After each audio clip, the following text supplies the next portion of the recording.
quedar, vamos a quedar más entendidos. Sí, pues. Hola, entré Hola. con todos ya. Hola. Muy bien, qué bueno.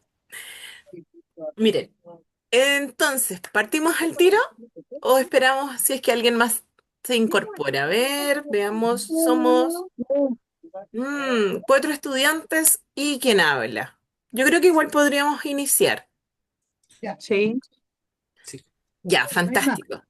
Si usted usted la lo lleva. quiere. No, pero una clase no necesita lo más importante que son estudiantes. Sí. Ustedes son los más importantes aquí. Yo no podría hacer nada si... yo no- mi propósito aquí es hacia ustedes, así es que no. Gracias, gracias, profesora. Gracias, profe. Bueno, como yo les conté, la última clase, nosotros ahora tenemos que empezar a hablar acerca de las consecuencias de todo lo que estudiamos, que en el fondo quedamos en que hubieron reducción, ¿cierto? Indígenas y que ellos tuvieron que empezar a trabajar para los nuevos dueños de las tierras, ¿cierto? Y que por lo tanto podemos empezar a hablar acerca de este trabajo agrícola que ahora, bueno, ahora le podemos dar este nombre de trabajo agrícola, ¿ya? Y para poder entenderlo mejor nos vamos a remontar un poquito antes. Nos vamos a remontar a la época justo previa en la que Chile aún no era independiente y estaba sometido a la colonia, o sea, perdón, a la corona española, es decir, todavía era un Chile colonial, ¿ya? Diga la loca. Por lo tanto, nuestro objetivo el día de hoy será identificar esta instauración de haciendas que se dio en Excelente, la po. época colonial chilena y los personajes que estaban, perdón, participando en este contexto histórico, para poder entender, digamos, poner en juego todo lo que estábamos hablando anteriormente. Ya vamos a llegar justo a ese preciso momento en que quedamos ahí suspendidos. Entonces, primero, podemos decir que los inicios del campesinado se dio entonces antes de que Chile fuera independiente. ¿Ya? ¿Qué pasó? Que en la zona central, donde estaba ubicado Picunmapu, que nosotros habíamos visto, ¿se acuerdan? Zona mapuche picunche, llegó el colono español y no pudo avanzar más allá del Biobío. Entonces se estableció acá, en donde estamos nosotros. ¿Y qué pasó? Que se hizo de las tierras cultivables. De hecho, estas zonas de acá, en las que nosotros vivimos, este Picunmapu, es tremendamente bueno y próspero para el cultivo. Es una de las mejores tierras para esto. Y los colonos se hicieron de estas tierras, ¿cierto? Y hicieron dos cosas. Primero, armaron un sistema de encomiendas. Dijeron, ok, estas tierras son nuestras, ¿cierto? Y se las repartieron. Esta le corresponde a Juanito, a Pedrito y así empezaron a darse las tierras entre ellos, los españoles, y dijeron, bueno, y los que vivían aquí, ¿se acuerdan las reducciones del sur? Acá hicieron lo mismo, pero le llamaron encomiendas. Entonces dijeron, ya, vamos a juntar a todos estos indígenas y los vamos a juntar estas comunidades en pueblos de indios. ¿Se acuerdan que yo en las clases pasadas les hablé de los pueblos de indios? Los pueblos de indios se llevaron a cabo. Entonces dijeron, ya, en Mayoa, por poner un ejemplo, vamos a juntar varias comunidades y ¡pum! Todas en Mayoa. Mayoa es un pueblo de indios, porque ahí ellos, en vez de ser respetuosos, claramente no lo fueron, le llamaban indios, ¿cierto? Y armaron muchos pueblos de indios, muchos. Existe, si ustedes quisieran investigarlo más adelante, hay un montón de vestigios y también de nóminas en las que aparece la lista de estos pueblos de indios. Y estas encomiendas, lo que hacían era ver que estos indígenas se repartieran también, no solamente nos repartíamos las tierras, sino que los indígenas, porque ellos son la mano de obra, entonces mira, estos son para ti, estos son para ti y estos son para ti. Y además teníamos a los que podían, los indígenas que podían trabajar, ¿cierto? Y también a aquellos que eran de reserva. Y las reservas eran todos aquellos que, claro, en la inmediatez no podían trabajar, que eran adultos mayores, personas enfermas, discapacitados, que en el fondo si me hacían falta mano de obra, iba a la reserva y tomaba más indígenas, ¿ya? Eso por un lado. Entonces el sistema de encomiendas, donde se repartieron todo. Y por otro lado, también se iban generando donaciones de tierra, ¿ya? ¿Quiénes donaban estas tierras? Dice la corona, ¿cierto? Ellos hacían estas donaciones de tierra y se las daban a los colonos, ¿ya? Como un incentivo, ¿cierto? Un agradecimiento, entre otras cosas.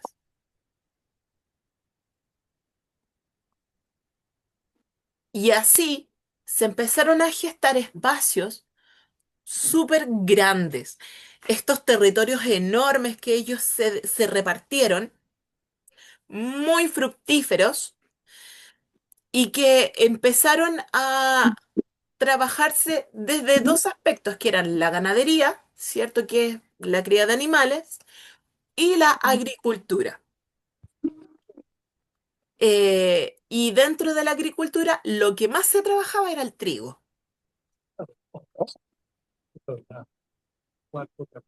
Ahora,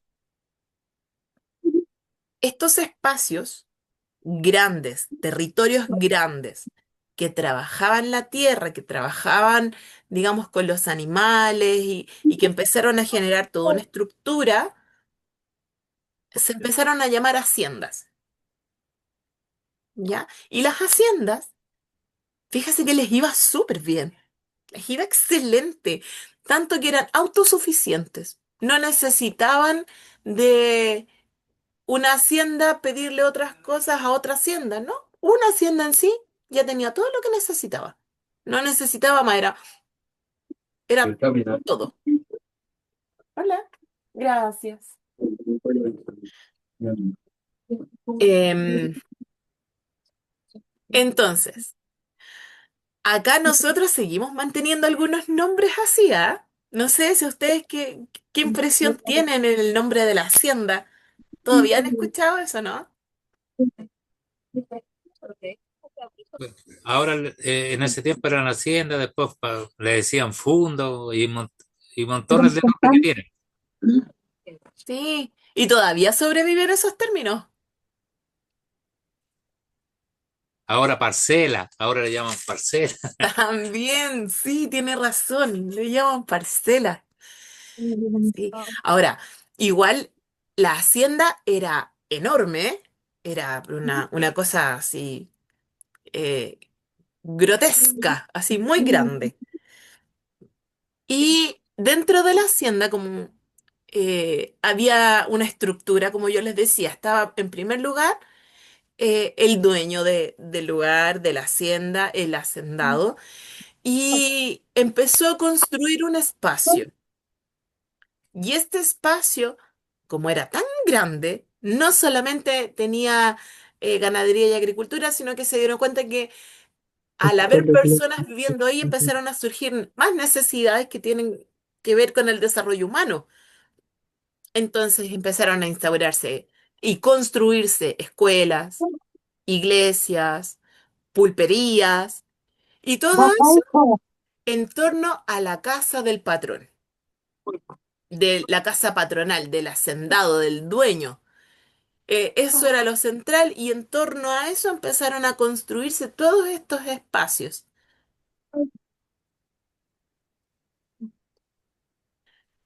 Em, Igual actualmente hay muchas construcciones que, que continúan en pie,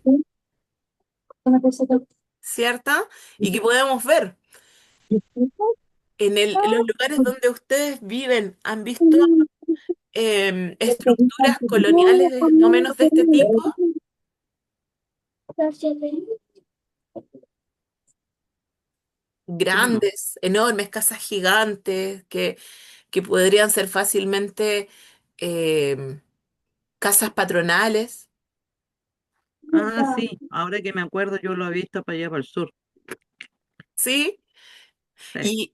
Y, y en general también las casas de las personas que trabajaban dentro de las haciendas también tenían como este modelo. Yo en la sexta región, que disculpen que sea autorreferente, yo he visto muchas construcciones con fachadas coloniales, un Sí, montón.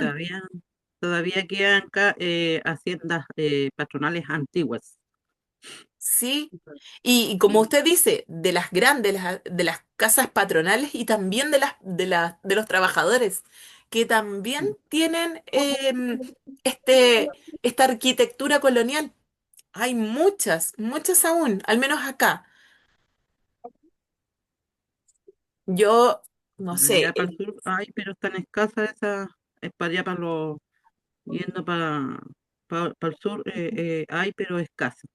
ya, ya. No, acá yo he visto, por ejemplo, por poner un ejemplo, en Rengo yo salgo a caminar y hay casas que tienen esta arquitectura.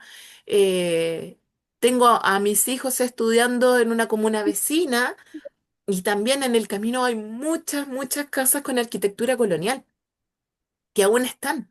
Imagínense, tremendo. Ahí está nuestro pasado. Bueno, hasta ahora, todo bien, ¿sí? Sí, todo bien. Sí. Entonces, hablemos un poco más de esta hacienda colonial. Esta, esta como institución, podríamos llamarlo la hacienda, fue un pilar fundamental dentro de la estructura social chilena, porque como yo les decía, eran autosuficientes, tenían un buen desarrollo comercial, podían sostenerse no solo a sí mismas, sino que además se exportaba mucho, ¿ya?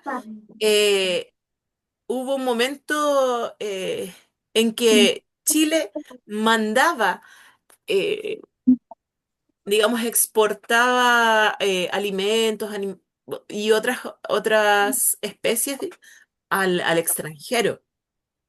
Por lo tanto, sí fue un pilar fundamental a nivel económico dentro del país. Y adicionalmente, la hacienda tenía un orden jerárquico, porque como era una institución formada o traída, ¿cierto?, establecida, eh, y encabezada por la corona española, tenía un orden jerárquico muy evidente, muy notorio. Ya este orden imperante, como dice aquí, incluía patrones, mayordomos, inquilinos y peones. ¿Ya? También les voy a leer, dice, reflejó de manera patente el ordenamiento estamental que caracterizó a nuestro país durante todos esos siglos que aparecen ahí, que yo me acuerdo que en matemáticas están viendo los números romanos, ¿o no? ¿O los vieron? Tenemos siglo XVII, siglo XVIII, siglo XIX, siglo XX. Bien, excelente. Sí. Entonces, este ordenamiento, esta forma de organizarnos socialmente, duró todo ese tiempo. Si lo pensamos, es mucho, o sea, 300 años e incluso parte del siglo XX. O sea, al menos 300 años. es mucho. Y también dice que la hacienda es un territorio rural, ¿cierto? Que ya lo habíamos visto, lo habíamos dicho, es decir, del campo, donde hablamos de la producción agrícola y ganadera, y que es autárquico, que era lo que yo les había dicho, que era muy autónomo, ¿cierto? Porque produce lo necesario para alimentarse a sí misma y sobrevivir. Ya no necesitaba comerciar, sino que ayudaba en la producción para sí mismo y para negociar externamente, pero no con otras haciendas porque las otras haciendas no lo necesitaban. ¿Sí? Ya, Entonces, ellos lo importaban. exactamente. Entonces, este orden jerárquico también se les llamaba castas. Ya en el Chile de esa época, entonces, nos ordenábamos por castas. Permiso. Primero, tenemos a un, como dice el nombre, terrateniente, o sea, él tenía tierras, el hacendado, el dueño de la hacienda, ¿ya? Y por lo general, estos hacendados eran hijos de colonos, hijos de españoles, de conquistadores españoles.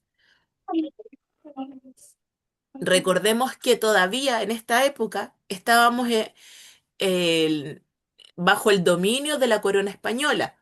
Por lo tanto, la presencia del español aquí era lo más superior, por llamarlo de alguna forma jerárquica, lo más alto, ¿ya? Y estos españoles, al tener familia, e hijos acá, les entregaban estas tierras a sus hijos y ellos eran los hacendados. Después tenemos al inquilino. Y esta es la persona que trabaja normalmente, un trabajador regular, una persona que está siempre trabajando en la hacienda, ya vive en la hacienda, en ese territorio, en esa porción de tierra, él vive en ese lugar. ¿Por qué? Porque como pago de su trabajo, le daban una porción de tierra. Pero ojo, esta tierra no era regalada, era arrendada, o sea, yo te la presto mientras tú me trabajes. Ya tampoco era como, ellos no eran dueños nunca de nada. Eran inquilinos mientras trabajaban ahí. Exactamente, solo mientras tú trabajes vas a poder vivir acá. También está el mayordomo, que él es quien regula el trabajo y organiza el trabajo dentro de la hacienda.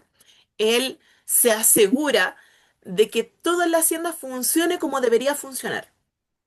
¿Ya? Por lo tanto, vendría siendo algo así como una especie de patrón de los trabajadores, pero aún también siendo trabajador. O sea, él no es dueño tampoco de nada. ¿Ya? También se les conoce con otros nombres, no sé con qué nombres los conocen ustedes. Como jefe, Ya, sí, también. ¿Hay, hay algún otro nombre que ustedes lo ubiquen? Yo en algún momento escuché que también se le llamaba capataz. capataz. Sí, capataz. Eso me estaba acordando, por eso tenía la cabeza agarrada. Sí, yo he escuchado mucho esa palabra. Y todavía actualmente en las construcciones se usa esa palabra, capataz. De, entonces, aquí está. Antiguamente comenzó digamos, la figura del capataz llamándose mayordomo, pero efectivamente tiene más de un nombre. Siempre él fijándose que todo funcione. Y los peones. Los peones son trabajadores esporádicos, o sea, ellos no viven en la hacienda y van solamente cuando hay trabajo, cuando hay demasiado trabajo y se necesitan manos extras, ¿ya?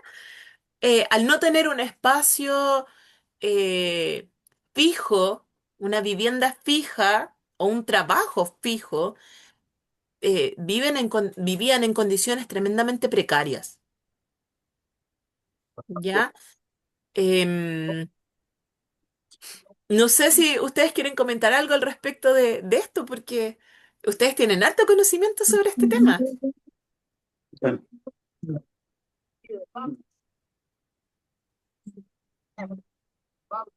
Mm, Aquí estamos organizando nomás lo que sabemos. Por ejemplo, por ejemplo, que siempre estoy dando los ejemplos del sur. Dele nomás, a mí me gusta. Es que, por ejemplo, cuando yo vivía en el sur, en el campo, ahí siempre se contrataba harta gente. eh, y, y acá a veces se trabajaban, era ya el griego contrataba gente y trabajaba el papá y, y después seguían trabajando los hijos por el tema por trabajo, porque hay el tema del trabajo en los campos y en los campos hay más fondos que ahora todos, por ejemplo, los mismos mapuches que le tienen que trabajar a los ricos. Mm. Entonces ahí trabajan los papás, los hijos, hasta los mismos abuelos trabajan al mismo dueño y así se van sucesivamente. Sí, familias completas, sí, tiene razón. Y sabe que a mí me llama la atención una cosa, que hay una figura muy actual que se parece mucho a una de estas figuras, a una de estas castas, pero es súper moderna. No sé si les hace sentido el nombre de los temporeros. Sí, igual hay Temporero temporeros, o por ejemplo. transitorio que le llamaban antes. O sea, le llaman ahora temporero o transitorio. Claro, y ve que coincide con una de estas castas. Claro, O sea, si nosotros habláramos en términos coloniales, ¿cómo se llamarían ellos? temporero. Son temporeros, actualmente. Y en el lenguaje utilizado en la época de la colonia, de las haciendas, ¿cómo le llamaríamos? Inquilinos. ¿Cuál de todas estas sería un Inquilinos. temporero? Inquilinos. ¿Ya? ¿Inquilinos por qué? Peones, ¿Inquilinos o peones? peones, ¿Ya? ¿Por qué? porque antiguamente antes le decían peones, los ¿Por trabajadores. qué no da esto? Porque no. Ya. Veamos, los peones son trabajadores esporádicos, no están siempre. ¿Y los temporeros? Los temporeros igual no están Sol- siempre Solo la temporada. Exacto. por la temporada. Como dice acá, cuando en tiempos de cosecha, cuando hay el exceso de trabajo requiere, Que- digamos, alguien adicional. Entonces, esto es pues como lo mismo. sobre todo en la época, por ejemplo, que está la época de la fruta, que se necesita gente, contratan más gente. Está en la época de las trillas, que a veces se necesita más gente, igual contratan más gente. ¿Ve? Entonces, Temporero. Por finalmente, temporada. claro, finalmente ha cambiado el lenguaje, pero seguimos perpetuando ciertas figuras. ¿Eh? Tal vez hemos cambiado, pero no tanto. Tal No, vez. Los somos los términos, mismos, pero cambia de nombre nomás. los términos serían los mismos, pero como dice la señora, cambian de nombre nomás. Exacto. Ya. Ahora, mire, hoy día lo que, lo que yo planifiqué lo pasamos rápido, pero podemos avanzar más. No se me asusten. Hoy día Dele nomás, estamos dele nomás. así. Así es que, pregunto, primero nombremos jerárquicamente castas o personajes de la época que vimos recién. Nombremos jerárquicamente. ¿Quién vendría primero? El más importante. Lo más importante es el dueño, El el dueño. señor. ¿Cómo se llamaba? Terrateniente, Bien, terrateniente o hacendado. Bien, después de él, ¿quién viene en el importancia? inquilino. El, Ya, ojo, el el mayordomo, orden que yo los Ah, presenté no es el orden jerárquico de importancia, porque un ya. inquilino o un mayordomo, ¿quién manda? El mayordomo. El mayordomo. El mayordomo, él es el que está velando porque todo funcione. Entonces vendría después del hacendado, en este caso, con estos personajes, después vendría el mayordomo. Y después del Mm, mayordomo, Los peones. los peones o los inquilinos, como se dice. los inquilinos, sí, la porque ellos inquilina. están estables ahí, po. ¿Ustedes quién Mm, prefieren? ¿Alguien que venga de afuera o el que ve todos los días? el de todos El los de días. todos los días. Claro, pues uno lo conoce ya. Y por último, viene Los peones. los peones. Ahí están organizados, ¿ya? Mm, Em, y fijémonos en lo siguiente. Si yo agrego la figura de un español, ¿dónde lo pongo? ¿Quién es más importante? el dueño. ¿El dueño o el español? Pensemos que todavía es una época colonial. El español, El El español. español. El español tiene más importancia. El español y después viene, ¿cierto? El hijo del español que vendría siendo un criollo, ¿cierto? Y, a ver, ya, un mulato, como dice ahí, un mulato, que vendría siendo la mezcla de un esclavo negro y un indígena.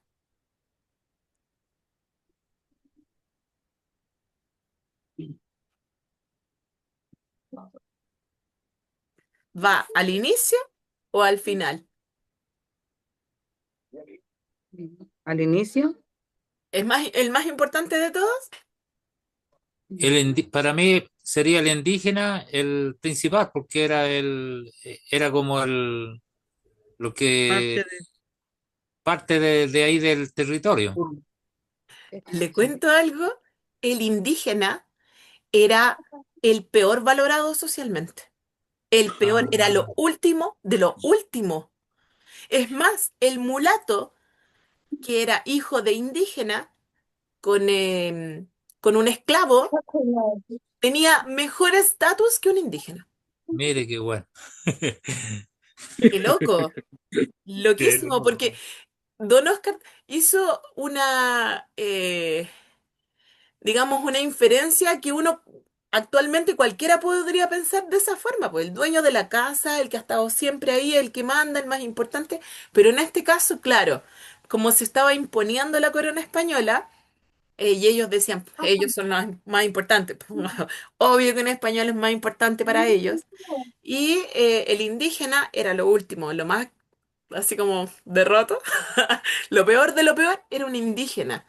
Y que incluso un esclavo estaba por encima de él. Em, lo mismo, por ejemplo, un mestizo. Un mestizo también estaba por encima, porque claro, era hijo de indígena, pero también de español. Entonces, al llevar sangre española, aunque fuese hijo de indígena, también tenía su importancia. No tanto como un español o un criollo, pero también tenía importancia. ¿Por qué? Porque tenía sangre española, ¿ya? Recordemos que los criollos son hijos de españoles, ¿ya? La única diferencia es que no nacieron en España,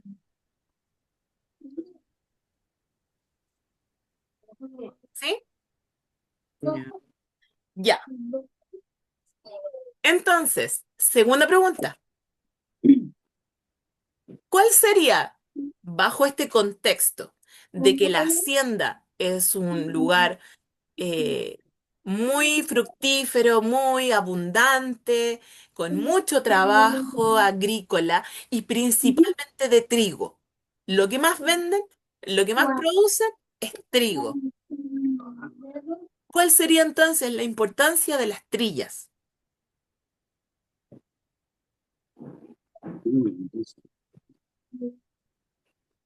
Importancia de la trilla. ¿Sería la harina que se cosecha del trigo?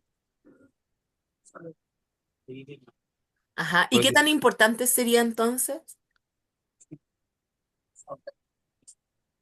porque de ahí se hacía todo, po. El tallarín, el pan, todas las cosas que se comen con eso, que se hace Exacto. de eso. Entonces sería una actividad así como con cualquier otra, sin, sí, hay trilla más rato, sí, ¿a quién le importa? ¿Sería eso? No, es importante la trilla de trigo, porque en el trigo tenemos, tenemos todo, todo lo que es alimentación. Exactamente. Sería, es una de las cosas fundamentales. Fundamentales. ¿Y actualmente siguen siendo importantes las trillas? Según lo que ustedes han vivido como experiencia.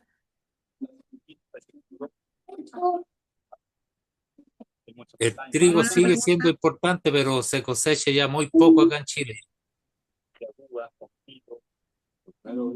Ya menos, Menos, exactamente.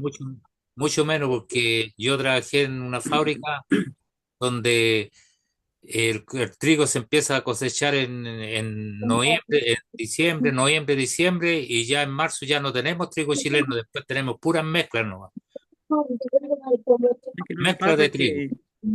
lo que pasa es que como los insumos para sembrar trigo, porque ahora por tantas cuestiones que hay en la tierra, entonces, ¿qué pasa? Que le echan muchos insumos que tienen que comprar el líquido para fumigar, que le tienen que comprar el abono, lo fumigan como 4 veces para matar que el pulgón, que para el bicho rastrero y todo, aquí hay un montón de cuestiones. Entonces, ¿qué pasa?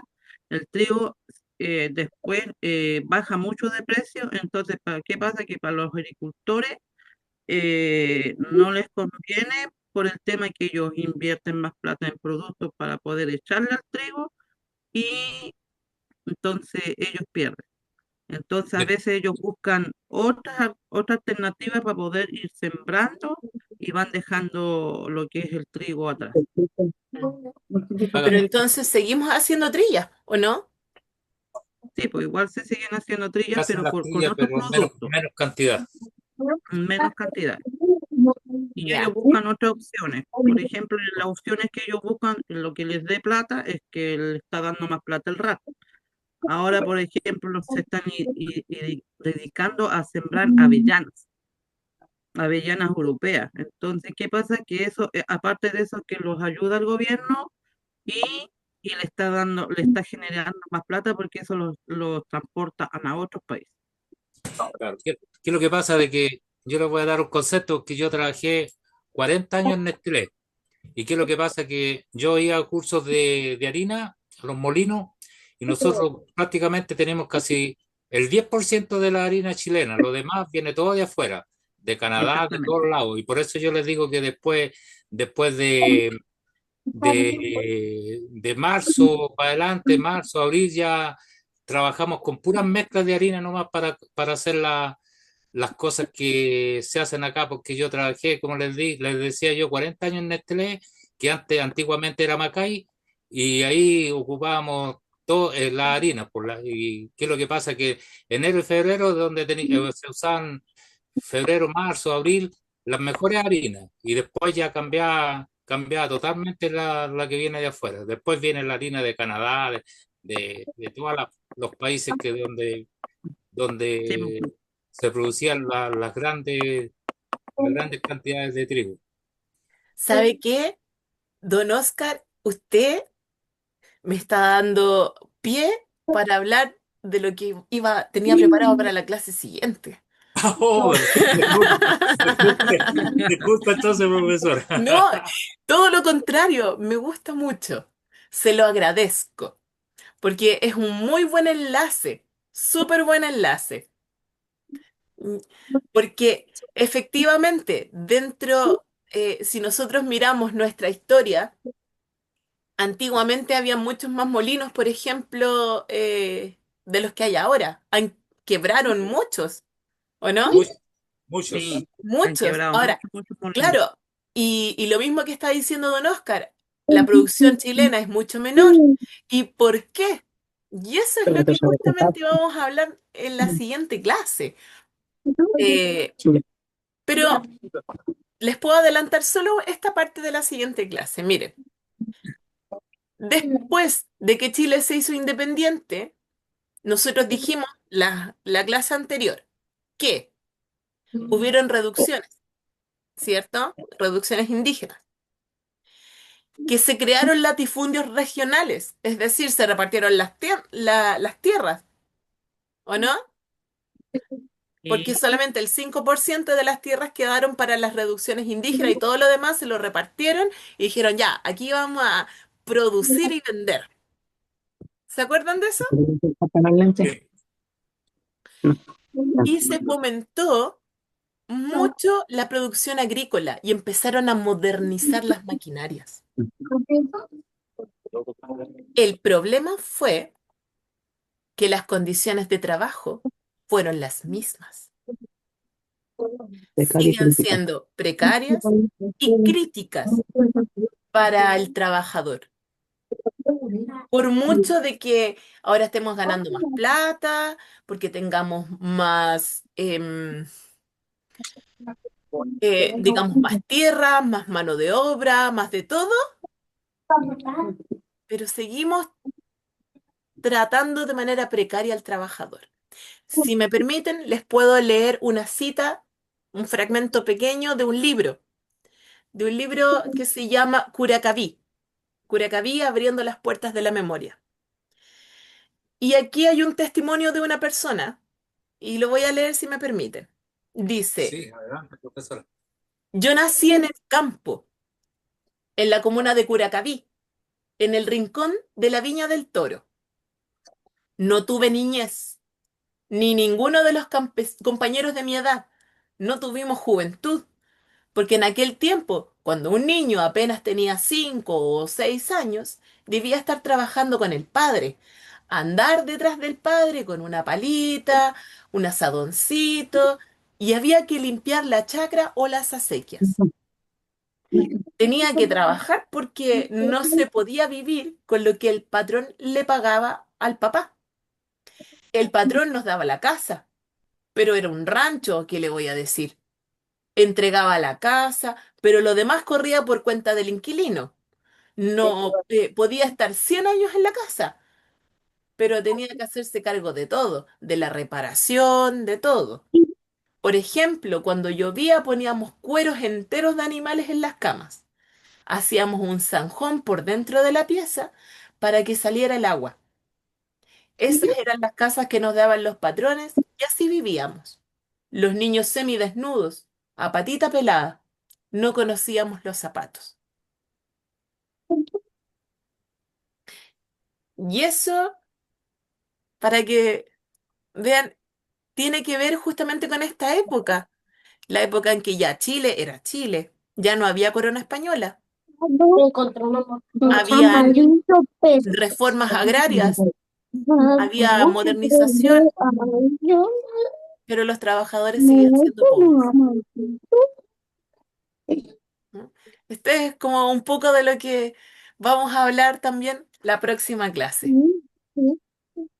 Así es bueno. que me devuelvo solo una diapositiva y les pregunto, entonces, ¿con qué nos vamos hoy?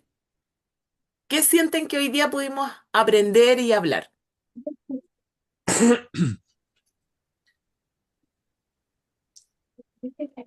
Una re- Aprendimos la importancia de lo que eran las trillas antiguamente y, y de de los llamados peones que como se llamaban antes, o transitorios, temporeros, todas esas cosas. Bien. ¿Alguien más? Aprendimos algo nuevo. ¿Qué cosa? Sí. Todo. Todo nuevo. Cosas que yo no sabía. Bien, gracias. ¿Alguien más se atreve a decir con qué se va hoy día?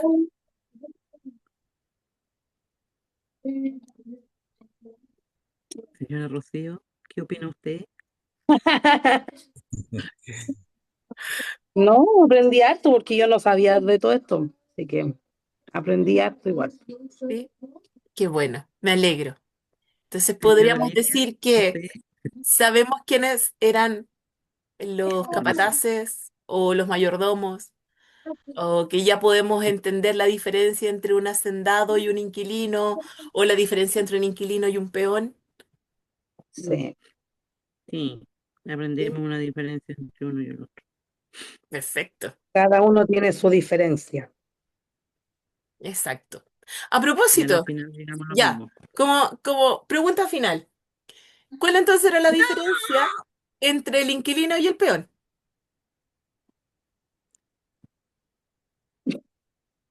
¿Qué dijo? Me dijeron que lo aprendieron. ¿Qué dijo? ¿Cuál entonces es la diferencia entre un inquilino y un peón? Ya, señora Rocío, empiece usted. Yo, yo que tengo todo anotado. Bien, vamos. Ya, vámonos.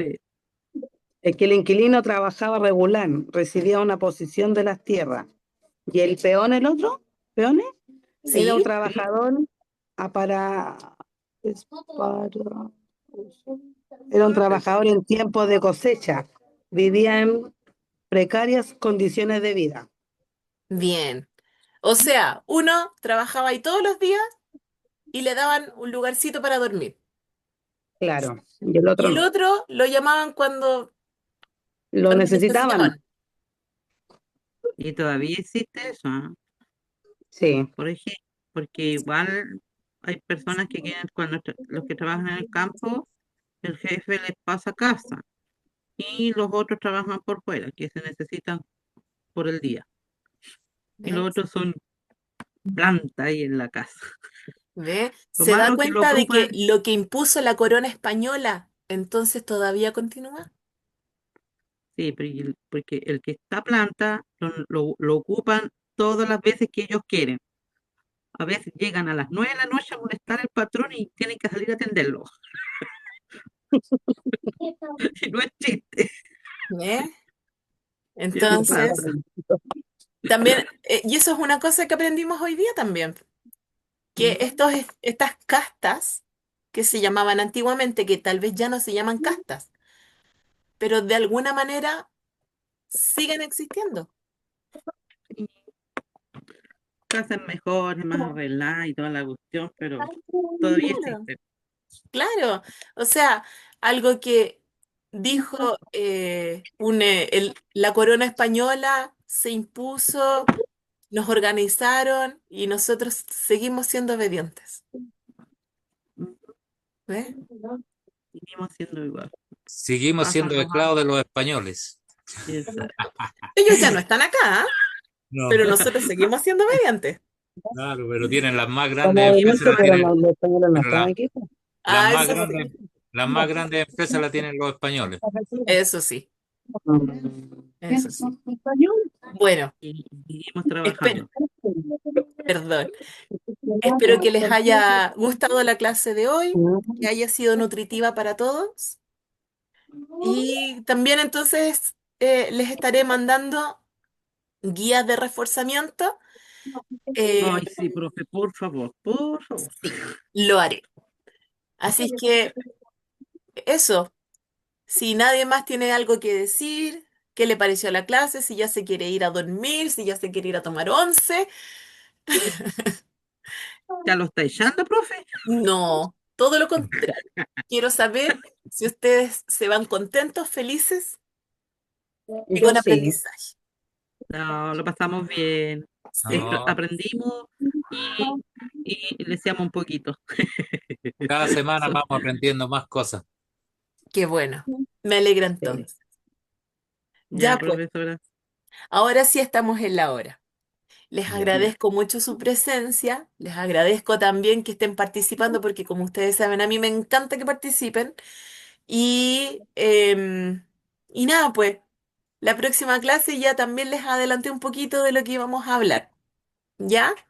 Ya. Y un Ya. abrazo, que tengan un hermoso domingo y semana también.